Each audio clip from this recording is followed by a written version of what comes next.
Oke, selamat siang, saudara-saudara semuanya. Kelas manajemen proyek Magister Teknologi Informasi.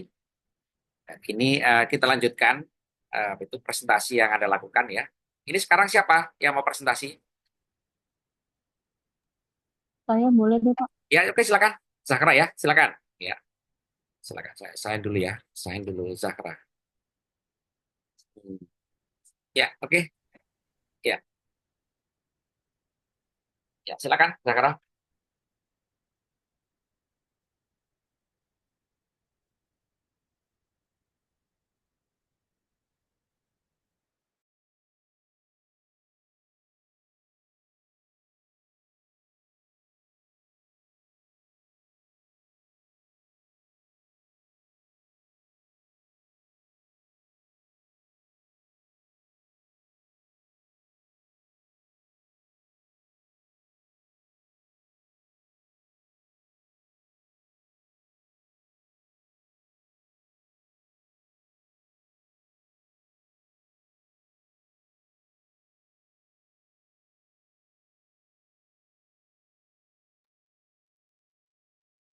Oke.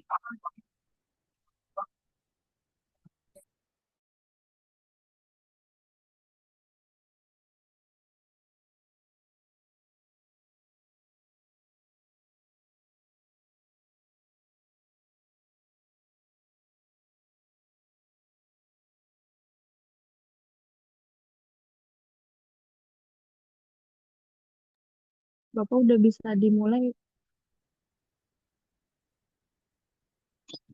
Ya, silakan dimulai. Ya, Zahra. Ya, kita tonton bersama-sama. Kita simak. Ya, silakan. Ya, oke. Hari ini saya akan mempresentasikan tentang Project Communication Management. Pertama, pengertiannya, Project Communication Management adalah proses merencanakan, mengelola, dan mendistribusikan informasi proyek kepada pihak-pihak terkait untuk memastikan bahwa semua orang yang terlibat dalam proyek memiliki informasi yang diperlukan dan terkini. Ini mencakup cara informasi dikumpulkan, disimpan, dan dibagikan antara anggota tim proyek, stakeholder, dan pihak terkait lainnya. Dari Project Communication Management, kita memiliki 8 capture, yaitu satu, pentingnya Project Communication Management, kedua, bagaimana agar komunikasi berjalan dengan baik, ketiga, merencanakan manajemen komunikasi, keempat, mengelola komunikasi, kelima, monitoring komunikasi, keenam, memberikan saran untuk mengimprove komunikasi di dalam proyek, ketujuh, menggunakan software untuk mendukung komunikasi proyek, kedelapan, mempertimbangkan untuk lingkungan yang agile atau adaptif. Chapter 1, pentingnya Project Communication Management. Project Communication Management sangat penting untuk kesuksesan proyek, terutama di bidang teknologi informasi. Banyak masalah yang timbul dari komunikasi bisa berdampak besar pada keberhasilan proyek. Misalnya tidak jelasnya scope atau tidak realistisnya schedule. Berikut adalah 3 proses utama dalam proses communication management. Yang pertama adalah perencanaan manajemen komunikasi, yaitu melibatkan penentuan kebutuhan informasi dan komunikasi para stakeholder. Hasil dari proses ini mencakup rencana manajemen komunikasi, pembaruan rencana manajemen proyek, dan pembaruan dokumen proyek. Yang kedua, mengelola komunikasi, melibatkan pembuatan, pendistribusian, penyimpanan, dan pengambilan berdasarkan rencana manajemen komunikasi. Hasil utama dari proses ini adalah komunikasi proyek, pembaruan rencana manajemen proyek, pembaruan dokumen proyek, dan pembaruan aset proses organisasi. Ketiga, memantau komunikasi, memastikan bahwa kebutuhan komunikasi para pemangku kepentingan terpenuhi. Chapter 2, bagaimana agar komunikasi berjalan dengan baik. Project Manager mengatakan bahwa mereka menghabiskan 90% waktu mereka untuk berkomunikasi. Seperti sulitnya untuk memahami seseorang, cara untuk berkomunikasi dengan orang lain juga sama sulitnya. Beberapa cara mungkin dapat membantu agar komunikasi berjalan dengan baik. Yang pertama adalah berfokus pada kebutuhan komunikasi grup dan individu. Yang kedua, menggunakan metode formal dan informal untuk berkomunikasi. Yang ketiga, menyediakan informasi penting secara efektif dan tepat waktu. Yang keempat, menyiapkan langkah untuk mengkomunikasikan berita buruk. Bagaimana agar komunikasi berjalan dengan baik? Yang pertama adalah berfokus pada kebutuhan komunikasi grup dan individu. Banyak top manager yang berpikir bahwa mereka dapat menambahkan orang ke dalam suatu proyek tanpa concern. Sayangnya semakin banyak orang yang terlibat dalam proyek, maka semakin susah juga komunikasinya. Kita harus tahu bahwa setiap orang memiliki cara berkomunikasi yang berbeda-beda. Maka dari itu kita perlu untuk memahami cara berkomunikasi seseorang dari awal proyek. Yang kedua adalah metode formal dan informal untuk berkomunikasi. Komunikasi yang efektif dalam manajemen proyek tidak cukup hanya dengan mengandalkan laporan tertulis. Banyak orang lebih menyukai komunikasi informal seperti percakapan dua arah. Hal ini penting untuk membangun hubungan yang saling percaya antara anggota tim proyek, kolega, dan manajer. Penting juga bagi manajer proyek untuk memperhatikan keberagaman preferensi komunikasi, memastikan semua pemangku kepentingan memahami alat dan proses yang relevan, serta memberikan informasi dengan cara yang paling sesuai untuk keberhasilan proyek dan organisasi. Yang ketiga, membagikan informasi penting secara efektif dan tepat waktu. Membagikan informasi penting, baik itu peningkatan kinerja ataupun kendala seperti keterlambatan produksi, harus disampaikan secara jelas dan tidak tersembunyi di dalam suatu proyek. Komunikasi lisan melalui pertemuan formal atau informal efektif untuk menyampaikan informasi penting, baik positif maupun negatif. Karena proyek IT memerlukan banyak koordinasi, pertemuan singkat dan rutin seperti stand-up meeting saat berguna untuk memastikan semua anggota tim memahami kondisi proyek. Jika pertemuan langsung tidak memungkinkan, mungkin pertemuan virtual seperti Zoom dapat menjadi alternatif. Yang keempat, menyiapkan langkah untuk mengkomunikasikan berita buruk. Dalam menyampaikan informasi, terutama berita buruk, penting untuk memberikan suatu konteks sebelum memberikan informasinya. Pahami juga dampak terhadap proyek dari organisasi secara keseluruhan. Meskipun masalah tampak memiliki kemunduran besar, project manager sebaiknya mengevaluasi dampak, mempertimbangkan alternatif, dan memberikan rekomendasi. Sponsor proyek dan manajer senior menginginkan solusi yang terencana untuk mengatasi tantangan tersebut. Selain itu, manajer proyek harus memahami bagaimana masalah besar mempengaruhi hasil dan menggunakan keterampilan kepemimpinan mereka untuk menghadapinya. Chapter 3, merencanakan manajemen komunikasi. Komunikasi yang efektif sangat penting dalam proyek, sehingga setiap proyek memerlukan rencana manajemen komunikasi untuk mengarahkan komunikasi proyek. Rencana ini mencakup kebutuhan komunikasi stakeholder, informasi yang akan disampaikan, metode komunikasi, frekuensi, prosedur eskalasi, dan revisi. Seperti yang ada pada di tabel di samping, rencana ini mencegah pemborosan waktu dan biaya dengan memastikan hanya informasi yang relevan dibagikan kepada stakeholder. Yang keempat, bagaimana mengelola komunikasi. Selain memastikan informasi proyek dikembangkan dengan baik, manajer proyek harus memastikan informasi sampai kepada orang yang tepat, pada waktu yang tepat, dan format yang berguna. Selama pelaksanaan proyek, tim sering memperbaiki proses bisnis melalui komunikasi seperti memodifikasi kebijakan, sistem informasi, atau menggunakan teknologi baru. Manajer proyek dan timnya harus mempertimbangkan tiga hal. Yang pertama, menggunakan teknologi untuk pembuatan dan distribusi informasi. Kedua, memilih metode dan media komunikasi yang tepat. Yang ketiga adalah pelaporan kinerja. Chapter 4, eh, saya akan menjabarkan dari pertimbangan dari manajer proyek dan tim yang harus dipertimbangkan. Yang pertama, menggunakan teknologi untuk meningkatkan pembuatan dan distribusi informasi. Teknologi dapat mempermudah pembuatan dan distribusi informasi jika digunakan secara efektif. Berbagai alat seperti email, situs web, dan juga sistem manajemen informasi proyek memungkinkan dokumen, jadwal, notulen rapat, dan permintaan pelanggan di organisasi dan disimpan secara elektronik, baik secara lokal maupun di cloud. Penyimpanan template dokumen proyek secara elektronik juga mempercepat distribusi informasi. Yang kedua, memilih metode dan media komunikasi yang tepat. Metode komunikasi dalam proyek terbagi menjadi tiga kategori. Yang pertama adalah interactive communication, melibatkan interaksi langsung antara dua atau lebih orang melalui pertemuan, panggilan telepon, atau konferensi video. Ini adalah metode paling efektif untuk memastikan pemahaman bersama. Yang kedua adalah push communication. Informasi dikirimkan tanpa diminta melalui laporan, email, fax, atau pesan suara. Metode ini memastikan informasi tersebar tetapi tidak menjamin penerimaan atau pemahaman. Yang ketiga adalah full communication. Informasi terjadi berdasarkan permintaan melalui situs web, papan buletin, e-learning, atau repositori pengetahuan seperti blog dan wiki. Yang ketiga adalah pelaporan kinerja. Laporan kinerja adalah alat penting untuk mengelola komunikasi proyek, menjaga stakeholder tetap terinformasi tentang penggunaan sumber daya dan kemajuan menuju tujuan proyek. Laporan kinerja juga memotivasi tim untuk mencatat progres mereka. Terdapat beberapa jenis laporan. Yang pertama adalah progress report untuk menguraikan pencapaian tim proyek dalam periode tertentu. Yang kedua adalah status report, menggambarkan posisi proyek pada waktu tertentu. Kemudian yang ketiga adalah forecast untuk memprediksi status dan kemajuan proyek di masa depan berdasarkan data dan tren sebelumnya.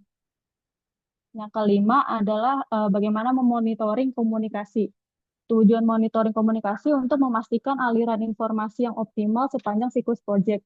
Manajemen proyek dan tim harus menggunakan berbagai alat seperti expert judgment, sistem informasi manajemen proyek, representasi data, keterampilan interpersonal, dan kepertemuan untuk menilai efektivitas komunikasi. Output utama dari monitoring komunikasi meliputi informasi kinerja, permintaan perubahan, pembaruan rencana manajemen proyek, dan pembaruan dokumen proyek. Menggunakan fasilitator eksternal untuk menilai komunikasi proyek dapat bermanfaat karena mereka dapat membantu mengidentifikasi dan menyelesaikan masalah komunikasi. Chapter 6 memberikan saran untuk mengimprove komunikasi di dalam proyek. Komunikasi yang baik sangat penting untuk manajemen dan keberhasilan proyek. Dalam chapter sebelumnya, kita sudah mempelajari bahwa manajemen komunikasi proyek memastikan informasi sampai ke orang yang tepat dan tepat waktu, umpan balik dan laporan yang relevan dan berguna, serta adanya proses formal untuk merencanakan, mengelola, dan mengendalikan komunikasi. Berikut adalah cara untuk mengimprove komunikasi di dalam proyek.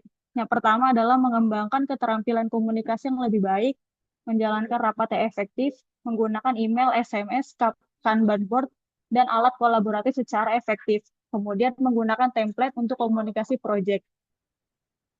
Ini merupakan saran-saran untuk mengimprove komunikasi dalam proyek.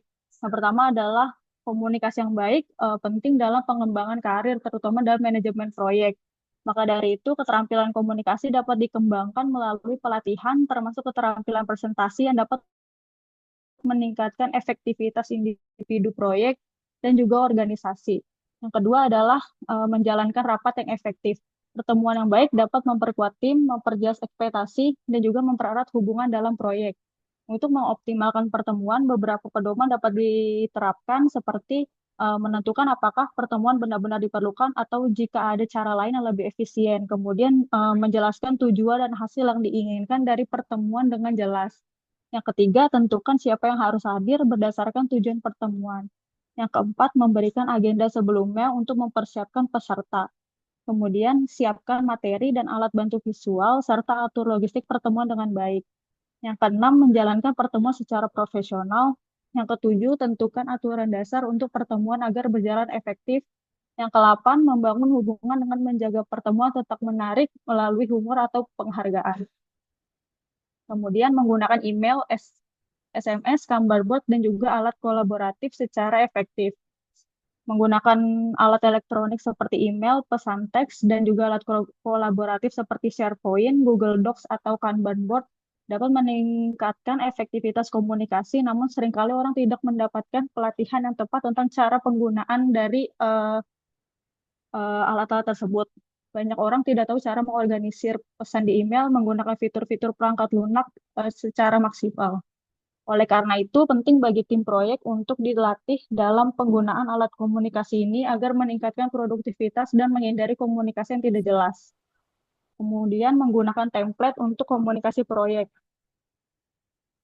Banyak orang mengalami kesulitan dalam menulis laporan kinerja atau menyiapkan presentasi. Untuk mempermudah presentasi komunikasi proyek, manajemen proyek harus menyediakan template untuk dokumen-dokumen seperti piagam proyek dan laporan kinerja bulanan. Dokumentasi yang baik dari proyek-proyek sebelumnya dapat menjadi sumber yang berharga untuk contoh-contoh di masa depan.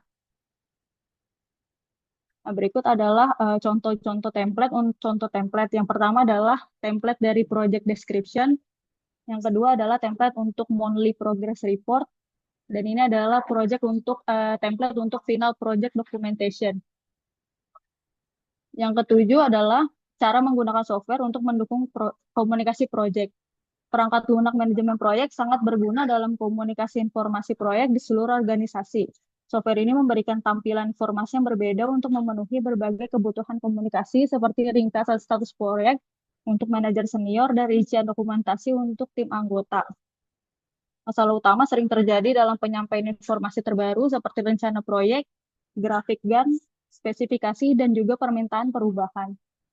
Beberapa perangkat lunak memungkinkan untuk menambahkan komunikasi seperti instant messaging, video conference, dan perangkat kolaborasi seperti SharePoint untuk mendukung komunikasi yang efektif dalam suatu proyek.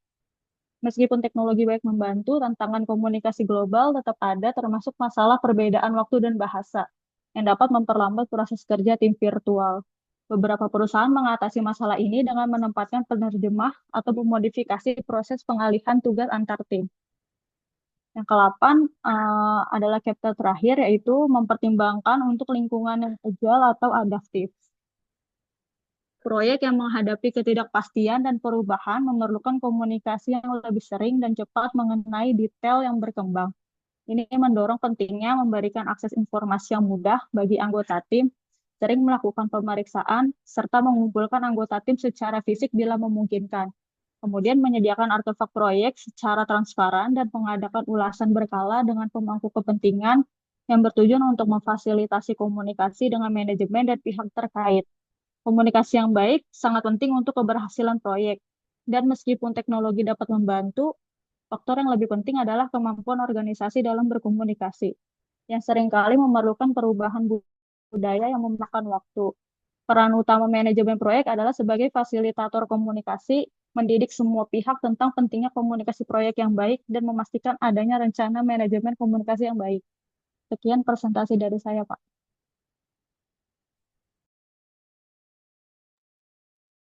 Ya, bagus sekali ya. Bagus sekali cara ya. Halo? Ya, Pak. Oke, bagus sekali.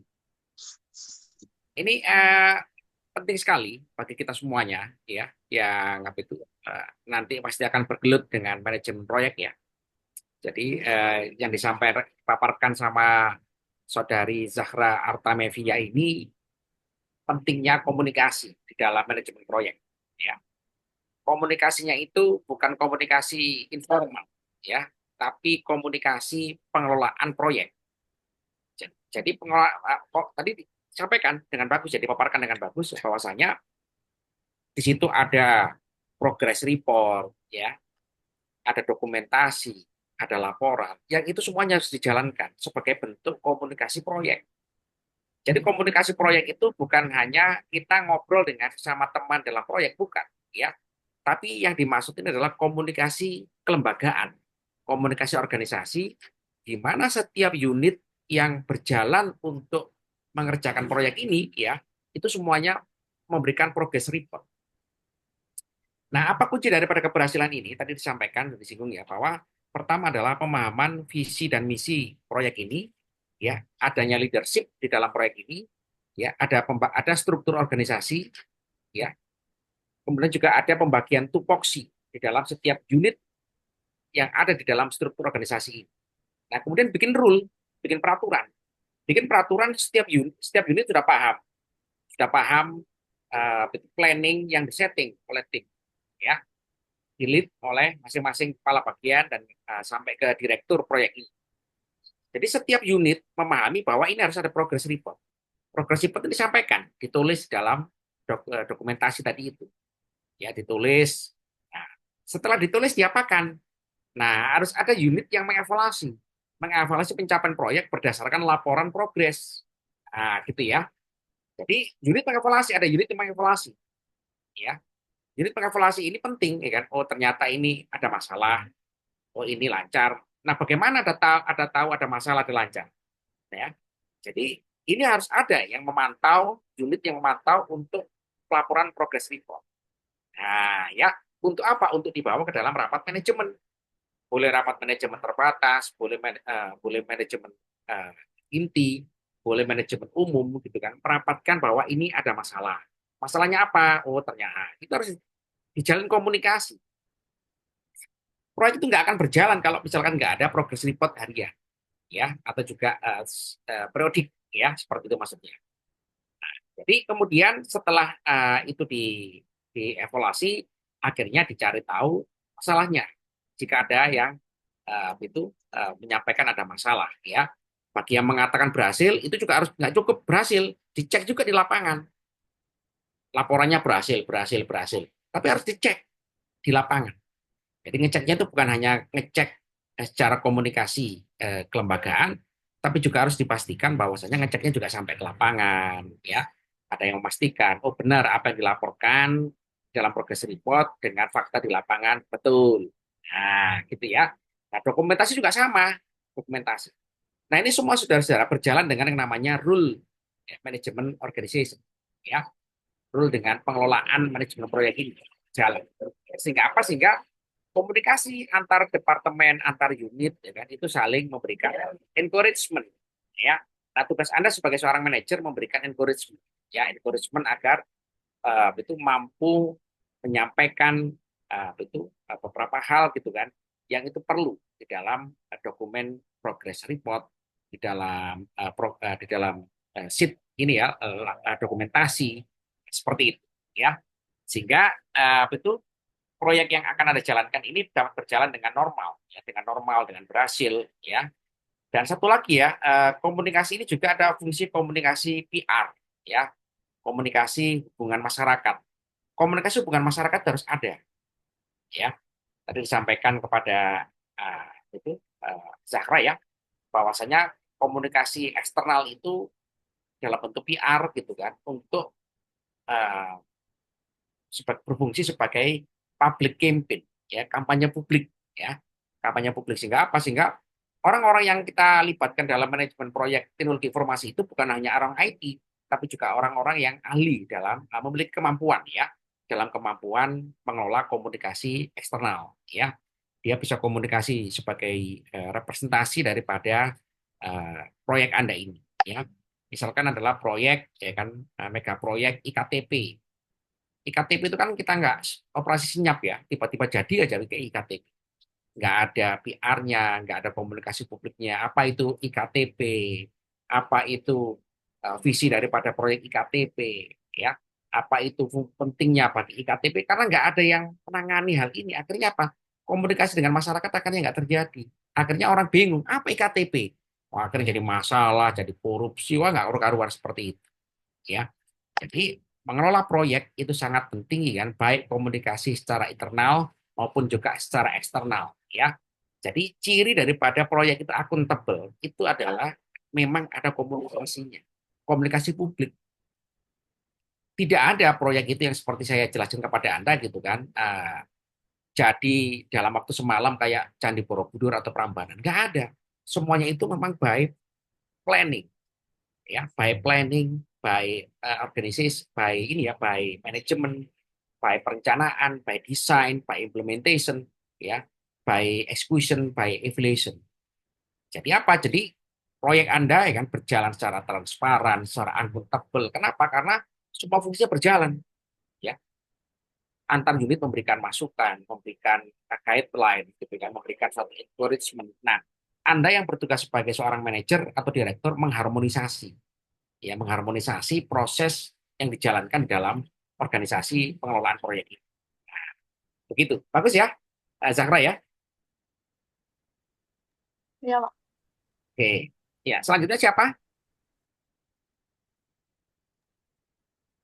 Saya boleh, Pak. Ya, oke, silakan. Bab 9. Ya, Pak Muklis ya. Iya, Pak. Oke, silakan Pak Muklis. Ya,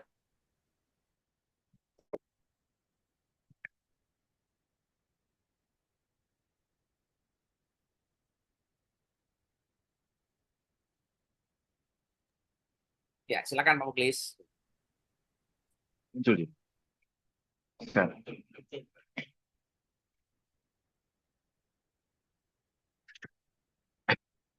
Ya, muncul silakan. oke. Assalamualaikum warahmatullahi wabarakatuh. Eh, saya bertugas untuk mempresentasikan bab 9, yaitu manajemen sumber daya proyek. Manajemen sumber daya proyek ini mencakup proses yang diperlukan untuk memanfaatkan sumber daya manusia dan fisik secara efektif. Sumber daya manusia mencakup semua pemangku kepentingan proyek seperti sponsor, pelanggan, anggota tim proyek, staf pendukung, hingga pemasok. Sementara itu, sumber daya fisik meliputi fasilitas, peralatan, material, dan perlengkapan. Proses utama dalam manajemen sumber daya proyek. Yang pertama yaitu perencanaan manajemen sumber daya, yakni menentukan cara memperkirakan, memperoleh, mengelola, dan menggunakan sumber daya proyek. Output dari proses ini yaitu rencana manajemen sumber daya, charter tim, dokumen charter, pembaruan dokumen proyek. Selanjutnya yaitu perkiraan sumber daya aktivitas. Memperkirakan sumber daya manusia dan fisik yang dibutuhkan untuk menyelesaikan pekerjaan proyek. Output dari aktivitas ini yaitu persyaratan sumber daya atau biasanya kita sebut SRS ya. Terus yang kedua dasar perkiraan, struktur rincian sumber daya, yang empat pembaruan dokumen proyek. Proses selanjutnya yaitu akuisisi sumber daya. Ya ini proses memperoleh anggota tim, fasilitas, peralatan, material, perlengkapan, dan sumber daya lain yang dibutuhkan dalam proyek. Outputnya yaitu penugasan sumber daya fisik dan tim proyek. Dua, kalender sumber daya. Ketiga, permintaan perubahan. Keempat, yaitu pembaruan pada beberapa dokumen proyek. Selanjutnya yaitu pengembangan tim, yakni proses meningkatkan kompetensi, interaksi tim, dan lingkungan tim secara keseluruhan untuk meningkatkan kinerja proyek. Outputnya yaitu penilaian kinerja tim, pembaruan dokumen proyek, perubahan permintaan, dan pembaruan faktor lingkungan perusahaan. Yaitu pengelolaan tim, melacak kinerja anggota tim, memberikan umpan balik, menyelesaikan masalah, dan mengelola perubahan tim untuk mengoptimalkan kinerja proyek.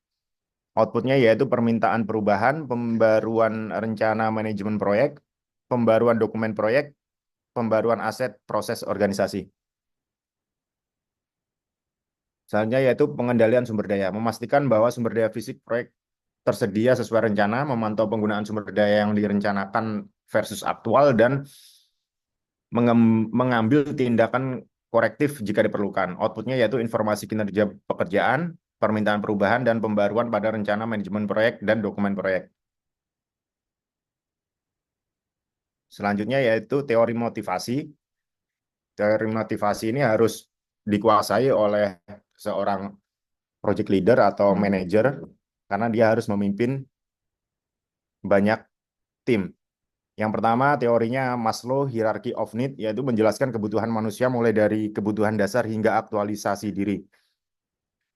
Kedua, yaitu Herzberg Motivation Hygiene Theory. Faktor motivasi, misalnya pengakuan, itu meningkatkan kepuasan kerja, sedangkan faktor hygiene, misalnya gaji, itu mencegah ketidakpuasan dari tim. McLean's Acquired Needs Theory, yakni fokus pada kebutuhan akan pencapaian afiliasi dan kekuasaan. McGregor teori X dan teori Y, dua pendekatan manajemen yang berbeda, di mana teori X itu memandang pekerja perlu diawasi secara ketat, sedangkan teori Y menganggap pekerja termotivasi secara intrinsik. Lup ya?